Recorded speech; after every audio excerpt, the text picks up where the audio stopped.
mapagpalang araw mga kaparehas, narito po tayo sa bayan ng Angat, Bulacan, sa Distrito 6 na kung saan ay makapanayan po natin ngayon ang Esperante lalahok bilang congressman dito po sa District 6 na si ginagalang si Sir Jad Racal. Sir, kumusta na po kayo? Okay naman, tuloy-tuloy pa rin yung tulong natin. Ngayon nga, nakakatapos lang ng medical mission natin dito sa Angat. Tapos, inopen na rin natin yung donate natin dito sa Angat na electric ambulance para makaikot sa bawat barangay at magbigay ng libreng gamot. Ano yan, may kasama ng doktor yun, so para bigyan kayo ng reseta, tapos bigyan na rin namin kayo ng libreng gamot. Yun talaga yung una naming priority rin, kalusugan, bago trabaho, tapos yung edukasyon, kakapag-asenso na rin. So, itong medical mission naman na ginagawa namin ngayon bilang po ito dito sa Angat. Magsisimula rin po sa Santa Maria, tapos susunod po namin yung North Sagaray. Actually nga po itong medical mission po, biglaan rin po ito. Kasi nga po, may lumapit po sa akin dito na yung duguan niya, tapos tinanong ko ano nangyari, tapos yun. Sabi ko, uwi ka na muna, layo pa ng nilakad mo para humingi ng tulong. Sabi ko, padala na lang kita dyan ng pangkain, tapos yun. Kaya naisipan ko, na-invite rin ako ng partners ko na Bulacan Chambers na mag-medical mission sa San Rafael. Yes, opo. Kinausap ko sila, pati yung Damayang Pilipino. Tulungan nyo naman ako dito sa Angat. Kasi ang daming, araw-araw, sobrang daming humingi ng tulong sa akin dito. Lalo na sa gamot, medical. Kaya this way, mas madami akong matutulungan in isang pasabog. Kaya nga nag-donate rin ako ng 3 ambulansa para hindi lang pang medical mission yung tulong ko, tuloy-tuloy yun hanggang kasi yung ambulance naman donate na yun mismo eh. Gagawa nga ako hotline para anytime pwede nyo tawagan pag kailangan nyo ng service medical. Opo. So yun nga, kaya rin ako na kinumbisi ko sila magtayo ng medical mission dito. Hindi dahil pang politiko. Sabi ko nga kahit di nyo nasama yung pangalan ko, kahit yung tindahan na lang namin, tapos yung Damayang Pilipino, tapos partnered with Bulacan Chambers. Kasi gusto ko, itong medical mission is para sa tao. Wala mo ng politika. Kasi yun naman yung yung nakakalungkot lang sa politika is ginagamit nila yung mga bagay na bigay ng Tama po gobyerno. kayo, sir. Ganun talaga. Tapos yung mga taxpayers, pera ng mga taong bayan yan, ba't ginagamit nyo as campaign? Kaya hindi naman kailangan yun eh. May mga sariling pera naman kayo. Siguro madalaki na rin naipon nyo. Diyan sa ilang taon na nakaupo kayo. At least, mag-give back kayo sa taong bayan. Yun lang hinihiling namin. Kasi lahat ng proyekto na ginagawa ko is galing sa bulsa namin. Dahil nga negosyante kami.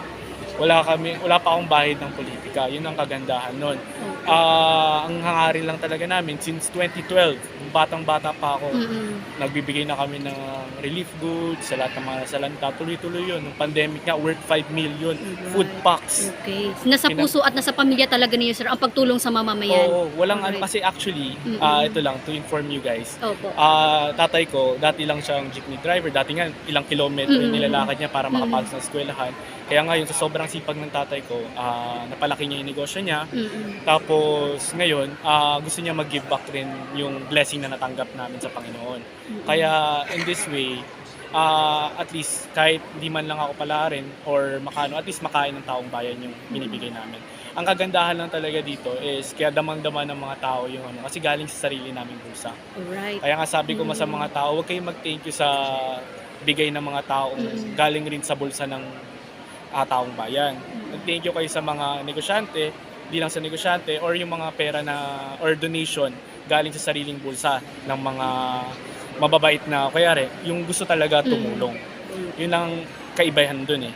Hindi nga ako politician, pero willing ako tumulong. Wow. Ever since yon, kahit last election pa, kahit dito sa Angat, siguro hindi ko na sabihin yung pangalan, pero karamihan ng food pack na pinamigay dito is galing rin sa akin. Alright, okay. Pero sir, may tanong ko lang po. Sa kaalaman o sa pagkakaalam ng ating Distrito 6, sino po ba si Sir Jad Racal? Ay, simpleng tao lang po ako. Ako ay 16 years old. Nagsimula na rin po akong tinuruan po ako ng tatay ko. Ginawa akong factory worker. Opo. After that, naging finance head, accounting head ako. Tapos the next year, naging marketing head. Tapos after that, bago ako mag-college, nag-operational ako. Tapos after college, naging BOD na ako. Tapos aral din, nag-ano rin ako ng business sa China. Opo. So, na-enhance talaga yung yung skills ko pagdating sa negosyo. Pero in a way na ever since talaga mahilig na talaga kami tumulong. Opo. Kahit nga pandemic, ever since 2012 pa kami tumutulong pero walang tumakbo sa pamilya na politika. Ako kasi, ever since mahilig na talaga ako tumulong. Opo. Promise po, lahat po nung nagchat-chat sa akin, kahit mga kaibigan ko pa ever since, kahit di pa ako nag-ano sa tumatakbo, paghingi ng tulong, magbibigay ako. So, yun yung kaganda, yun yung gusto ko lang kasi ang sarap sa feeling tumulong. Sobrang sarap sa feeling tumulong. Pero sir, paano po kumbaga naramdaman yun po na kayo po ay papasok sa larangan ng politika? Nakakalungkot na po kasi yung distrito natin. Okay. Sobrang nakakalungkot na po. Kasi ang laki-laki po ng budget ng distrito. Bakit sobrang bagal ng progreso? Dahil alam niyo po bakit? Ang tingin, ito lang yung point of view ko. Inuuna sa paggawa ng daan, inuuna sa mga bagay na hindi naman sira. Aayusin para makakalikong budget. Hindi natin, ayoko na sabihin corrupt, pero alam naman ng taong bayan yon. So, in a way na, kaya nga pinopromote yung yung 20,000 employment na kaya ko ibigay. Yung 20,000 employment na kaya ko ibigay, di naman po yun pangako. Dahil nga po may nagsimula na po dyan, nandiyan na nga po yung paggawa namin ng tubig. Opo. Tapos nakapirma na rin po kami na 4 na kumpanya na papasok, paggawaan po ng pipe, tapos ng simento. International companies po lahat. Right. Kaya ang kagandahan rin po doon, pwede ako mag-request ng Manila rate na payment sa lahat ng papasok na empleyado dito doon sa warehouse namin. As of by next year, baka 1,000 employees na ma-hire namin doon. Wow. As hopefully, by 5 years, makompleto natin yung 20,000 employment. Yun yung tingin ko, kahit sinong nasa politika, hindi kaya ibigay. Kasi, ang alam lang naman, kadalasan pag politician is contractor, ganyan. Hindi naman negosyante. Kagandahan lang sa negosyante, hindi lang yung pera ng gobyerno yung kung ako papalarin, hindi lang pera ng gobyerno yung tutulong ko dito sa distrito, pati pera namin i-invest ko dito, papalakihin natin yung distrito, District 6, para madami tayong opportunities at madaming matulungan. Yung hospital nga dito, last election pa namin pinapangako na gusto namin itayo, kaso hindi lang tayo pinagbigyan. Yun yung nakakalungkot. Ngayon, kung papalarin ako, ready naman kami sa budget pagpatayo ng hospital.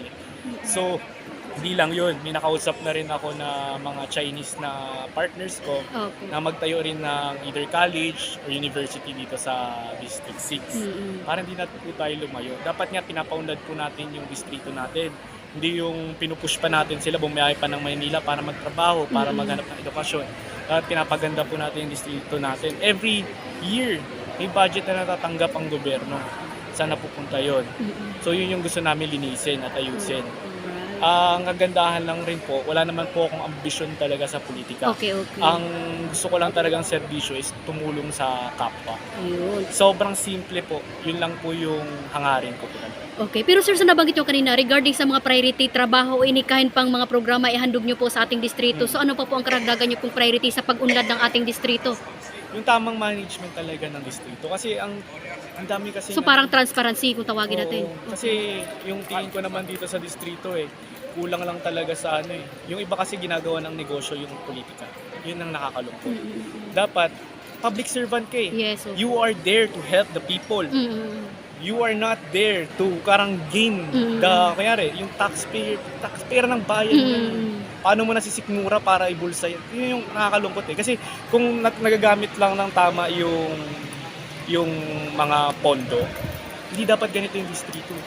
Dapat kasabay nga ng Angat nor Sagara umunlad yung sa Santa Maria. Yung Santa Maria mas mabilis. Bakit? May tamang kasi yan . So, parehas naman dapat pantay nga yan . Bakit ganun? Bakit di masiayos?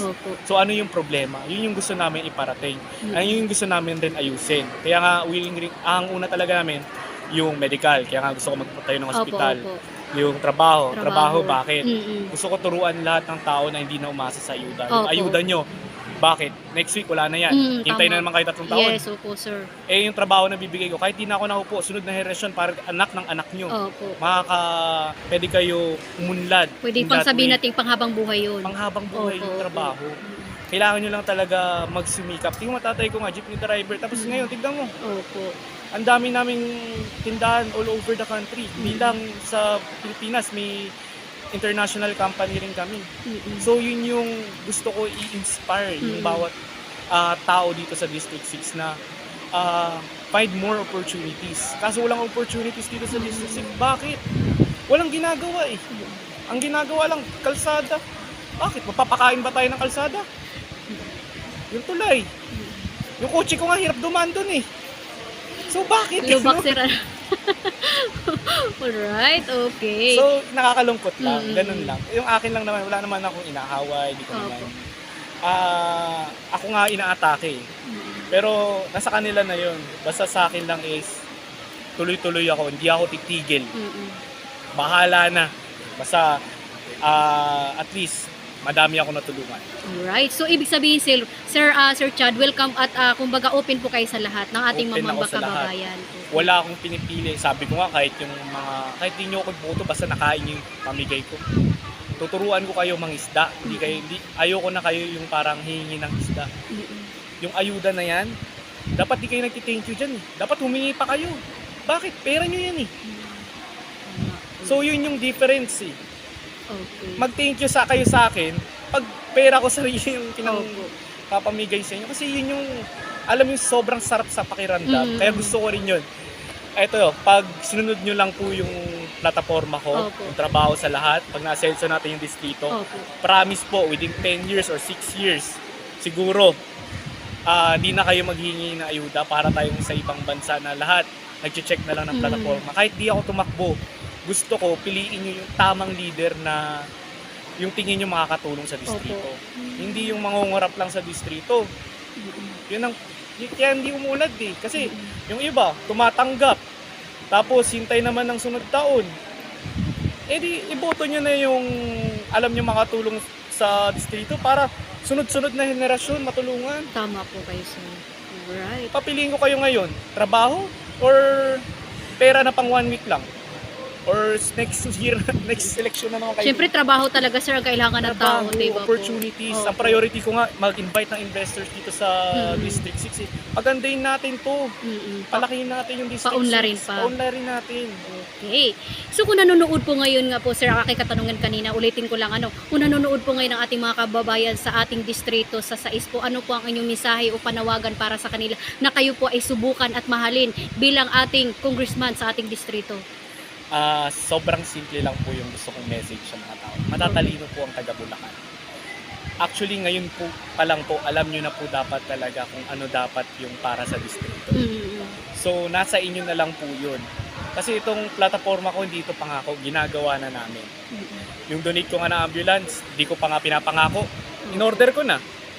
May barangay po ito, sir, no? Kada bayan may tatlong electric siya na ambulance. Opo. Tapos, gagawa na rin ako ng hotline para kahit sino dito sa district, pwede tawagan yun or text pag humingi ng tulong para kahit gabi, actually nga gabi, may nag-send sa akin picture, may ni-rescue sila eh. So, sobrang nakakasarap sa pakiramdam ba? Opo. Na sakto yung dating nung ambulance ko, minahatid tayo sa ospital ng, yun, at least may matulungan tayo. Yun lang naman hangarin ko eh, is tulungan yung kapwa. Ang asenso ng distrito hindi namumula yan sa ayuda, ang kagandahan nga po eh, tuwang-tuwa ako kay Governor Tamayo. Nag-announce siya eh. Nagalit siya sa mga government official na ginagamit yung tupad for campaigning. Diyos ko po, yun ang gumastos naman kayo para sa taong bayan. Opo, tama. 3 taon kayo nakaupo dyan. Di ba? Yun lang. Bawas-bawasan, sir, Direkta na eh. Opo.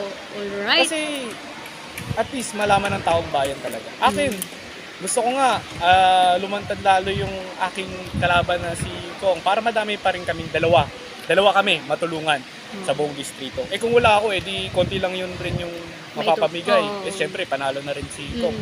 Eh kaya nga masaya ako na lumantad ako, madami rin nagsabi, buti lumabas kayo sir, at least madami lalong matutulungan ngayong dadating na election. So ako happy lang, at least madami ako natulungan. Ayun. Okay, so muli, sir, ang inyo pong paglalambing at mensahe sa ating mga kababayan. Ayun, maraming salamat po sa pagmamahal at mapapangako po tuloy-tuloy po yung tulong na ihandog ko po sa inyo. At kaya nga po gusto ko rin po bigyan ng parang idea yung mga tao sa mga proyekto na gusto ko ihandog sa District 6. Kasi alam ko ito ang tunay na makakatulong sa ating distrito. Yun lang po. Maraming salamat po talaga. Alright. Ano po mensahe niyo sa ating mga kapwang kabataan dahil kayo po ay isa the youngest up and coming aspirant congressman sa ating distrito? Ayun, sa mga kabataan naman ang nakakatuwa sa kabataan, alam na nila. Opo. Yun ang kabataan yung parang they are there to to achieve their goal or your dreams nila. Paano nyo ma-achieve yung dreams nyo kung babiyahe pa kayo ng Maynila, babiyahe pa kayo ng saan-saan para makamit yung opportunities na gusto nyo makamit. Ang mapapangako ko lang sa inyo, gagawin natin yung opportunities dito sa distrito para dito nyo maabot yung mga pangarap. Alright. Muli po, gusto ko lang, ang slogan ko po talaga is yung trabaho sa bawat taong bayan dito sa distrito. Alright, okay mga kapres, yan po ating nakapanayam ngayon ang butihing aspirant congressman dito po sa District 6 sa lalawigan ng Bulacan. Nagmamalasakit, naglilingkod, nagsisirbisyo, magsiservisyo at gagawa pa ng maraming kabutihan sa kanya nasasakupan. Magandang araw po mga kapres, Lay Castro po ng Parehas yung ingat-ingat po kay Sir Judd and your family. God bless us all. Thank you po. Mabuhay ka sir hanggat gusto mo. Maraming salamat po.